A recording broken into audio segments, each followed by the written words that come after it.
জানিয়ে দেব এই মুহূর্তে গুরুত্বপূর্ণ সব আপডেট আন্তর্জাতিক সংবাদ। প্রথমেই জানিয়ে দেব মুহূর্তেই বদলে গেল পরিস্থিতি, ট্রাম্পকে বিধ্বংসী দেখিয়ে ইরানের ভয়াবহ হামলা। এরপর দেখছি ইরান যুদ্ধ থেকে পালানোর পথ খুঁজছে যুক্তরাষ্ট্র। আরো জানিয়ে দেব আগামী 2-3 সপ্তাহে ইরানের চূড়ান্ত হামলা। এবং সর্বশেষ থাকছে ইরান যুদ্ধে ইসরায়েলের আতঙ্ক, আবু গালা আবু বিসমিল্লাহ। এতক্ষণ শুনছিলেন সংবাদ শিরোনাম, এখন বিস্তারিত। তবে তার আগে অনুরোধ থাকবে এই ভিডিওটিতে একটি লাইক এবং কমেন্ট করে জানিয়ে দিন কোন জেলা থেকে বা কোথা থেকে আপনি আমাদের এই ভিডিওটি দেখছেন এবং শুনছেন। মুহূর্তেই বদলে গেল পরিস্থিতি, ট্রাম্পকে বিধ্বংসী দেখিয়ে ইরানের ভয়াবহ হামলা। ইরানের সঙ্গে যুক্তরাষ্ট্র ইসরায়েলের যুদ্ধ গড়িয়েছে 2য় মাসে, তবুও যুদ্ধ শেষ হবার কোনো চিত্র দেখা যাচ্ছে না। এরই মাঝে ইসরায়েল ও আমেরিকার সামরিক স্থাপনা লক্ষ্য করে একযুগে কয়েকশো ক্ষেপণাস্ত্র ড্রোন ছড়ছে তেহরান। যুক্তরাষ্ট্র ও ইসরায়েলের বিরুদ্ধে এবার সর্বাত্মক অভিযান শুরু করেছে ইরানের ইসলামিক বিপ্লবী গার্ড বাহিনী IRGC। শত্রুদের সামরিক স্থাপনা লক্ষ্য করে শতাধিক ক্ষেপণাস্ত্র ও আত্মঘাতী ড্রোন এবং 200টি রকেট ছুড়ে বড় ধরনের হামলা চালানোর দাবি করেছে ইরান। বুধবার সর্বশেষ দফার এই হামলা ইরান এবং এর মিত্র প্রতিরোধ গোষ্ঠীগুলো চালিয়েছে বলে দেশটির ইসলামিক বিপ্লবী গার্ড বাহিনী জানিয়েছে।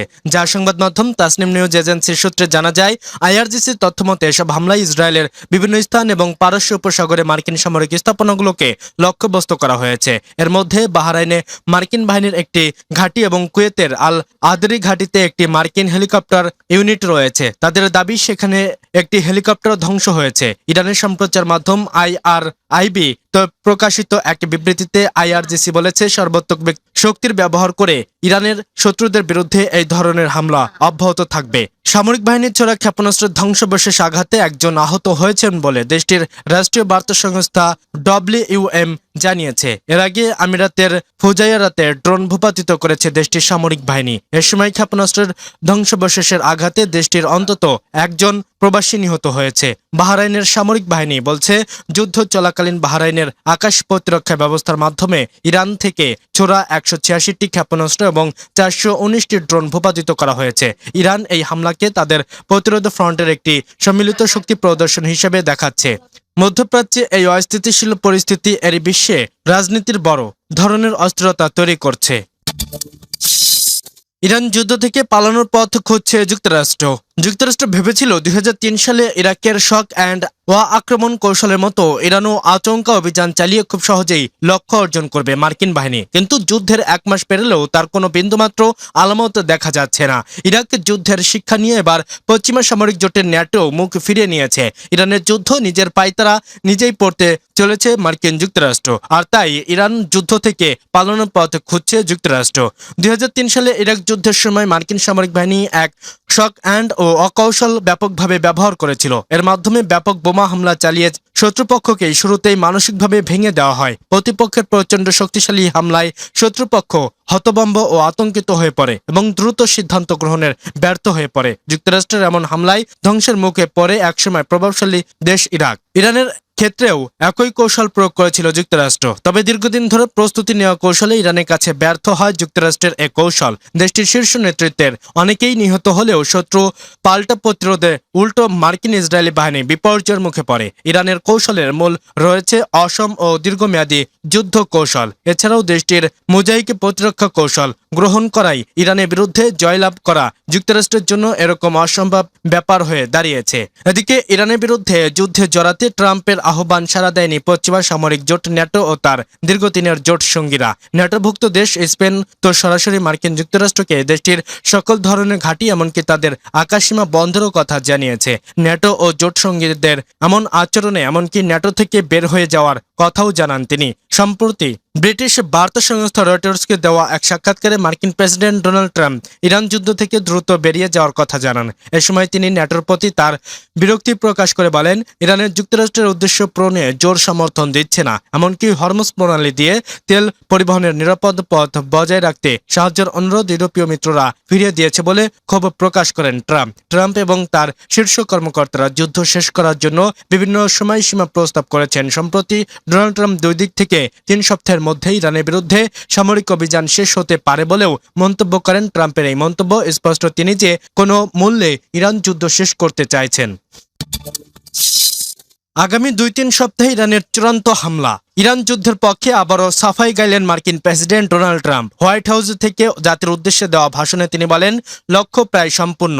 ইরানের নৌ বিমান বাহিনী, ক্ষেপণাস্ত্র কারখানা ও উৎক্ষেপণ কেন্দ্র সবই গুড়িয়ে দেওয়া হয়েছে বলে ভাষণে দাবি করেন। ট্রাম্প বলেন, এই যুদ্ধে সাধারণভাবে জয়ী হয়েছে যুক্তরাষ্ট্র। জাতির উদ্দেশ্যে দেওয়া ভাষণে মার্কিন প্রেসিডেন্ট ডোনাল্ড ট্রাম্প ইরান যুদ্ধ নিয়ে কি বলবেন তা অনেকটা আগে থেকেই অনুমান করা যাচ্ছিল। ভাষণের মূল কথা হলো, এ যুদ্ধে যুক্তরাষ্ট্রই জয় হয়েছে। স্থানীয় সময় বুধবার রাতে হোয়াইট হাউস থেকে জাতির উদ্দেশ্যে দেওয়া ভাষণে ট্রাম্প বলেছেন, তিনি আনন্দের সঙ্গে বলতে পারেন, যুক্তরাষ্ট্রে ইরান যুদ্ধের মূল কৌশলগত লক্ষ্যগুলো প্রায় সম্পূর্ণের পথে। তবে যুক্তরাষ্ট্র আগামী 2-3 সপ্তাহে ইরানের চূড়ান্ত আঘাত আনতে চলেছে বলে হুঁশিয়ারি দেন তিনি। নেক্সট 19 মিনিটের ভাষণে ট্রাম্প বলেন, ইরানের নৌবাহিনী, বিমান বাহিনী ধ্বংস হয়ে গেছে, ক্ষেপণাস্ত্র ও ড্রোন কারখানা এবং উৎক্ষেপণ কেন্দ্রগুলো গুড়িয়ে দিয়েছে মার্কিন বাহিনী, আর সে কারণেই ইরানকে সামরিক সক্ষমতা নাটকীয়ভাবে ক্ষত হয়েছে বলেও দাবি করেন তিনি। ইরানের শাসনতন্ত্র বলে কিছুই নেই বলে উল্লেখ করেন ট্রাম্প। বলেন, যেহেতু সে দেশের প্রধান নেতা ও সামরিক কমান্ডারদের মেরে ফেলা হয়েছে, সুতরাং দেশটির কঠোরপন্থী আন্তঃকার্যকর অবসান ঘটেছে। ক্ষমতার প্রথম মেয়াদে ইরানের শীর্ষ সামরিক কমান্ডার কাসেম সুলাইমানিকে হত্যার অভিযানে নেতৃত্ব দেওয়ার দাবি করেন ট্রাম্প। জ্বালানি তেল ও হরমুজ প্রণালী প্রসঙ্গে ট্রাম্প বলেন, যুক্তরাষ্ট্রের ভান্ডারে প্রচুর তেল রয়েছে, কেউ চাইলে যুক্তরাষ্ট্রের কাছ থেকে নিতে পারে। তার দেশের মধ্যপ্রাচ্য থেকে তেল আনার কোনো প্রয়োজন নেই। সুতরাং হরমুজ প্রণালী পাহারা দেওয়ার দায়িত্ব যুক্তরাষ্ট্রের না। যেসব দেশের মধ্যপ্রাচ্যে তেলের প্রয়োজন, তাদের নিজেদের হরমুজে পুরা খোলা রাখার দায়িত্ব নিতে হবে বলে মন্তব্য করেন তিনি। বলেন, যুক্তরাষ্ট্র ও বিশ্বের নিরাপত্তার জন্য ইরান যুদ্ধের প্রয়োজন ছিল না, আর সেটি ব্যাখ্যা করতেই জাতির উদ্দেশ্যে তার এই ভাষণ। ইরান যুদ্ধে ইসরায়েলের আতঙ্ক, আবু গালা, আবু বিসমিল্লাহ। আলোচনায় এসেছে দুই রহস্যময় নাম, আবু গালা ও আবু বিসমিল্লাহ। ইসরায়েল ও তার পশ্চিমা মিত্রদের কাছে তারা যেন মৃত্যুমান আতঙ্ক, আর সমর্থকদের কাছে তারা হয়ে উঠেছেন মার্কিন ইসরায়েলি আগ্রাসনের প্রতিরোধের প্রতীকী। যুদ্ধের ময়দানে যেমন অস্ত্র কথা বলে, তেমনি তথ্য যুদ্ধ গুরুত্বপূর্ণ হয়ে ওঠেন সামরিক মুখপাত্ররা। সম্প্রতি এক সংঘাতে সেই ভূমিকায় সামনে এসেছেন ইয়াহিয়া সারি এবং ইব্রাহিম জুলফিকারগি। নিয়মিত ব্রিফিং, কৌশলগত বার্তা এবং মনস্তিষ্ক প্রভাব সব মিলিয়ে তারা হয়ে উঠেছেন আলোচিত দুই মুখ। ইয়েমেনের ইরানপন্থী সশস্ত্র বাহিনী মুখপাত্র ইয়াহিয়া সারির প্রতিটি বক্তব্য শুরু করেন কোরআনের আয়াত দিয়ে, আর সেই স্বতন্ত্র উচ্চারণ থেকেই সামাজিক যোগাযোগ মাধ্যমে তিনি পরিচিত হয়ে ওঠেন আবু গালা। অন্যদিকে ইরানের খাতামুল আম্বিয়া সদর দপ্তরের মুখপাত্র ইব্রাহিম জুলফিকারগি প্রতিটি বক্তব্য শুরু করেন বিসমিল্লাহ রহমানির রহিম দিয়ে, যা তার পার্সিয়ান টোনে এক অনন্য মাত্রা পায়। সেখান থেকেই এসেছে আবু বিসমিল্লাহর নামটি।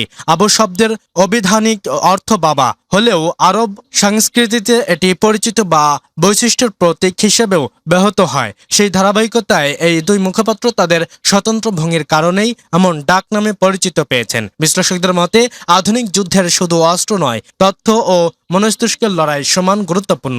আর সেই লড়াইয়ে আবু গালা বা আবু বিসমিল্লাহ এখন গুরুত্বপূর্ণ দুই মুখ, যার যুদ্ধের বর্ণনাকে প্রভাবিত করেছেন।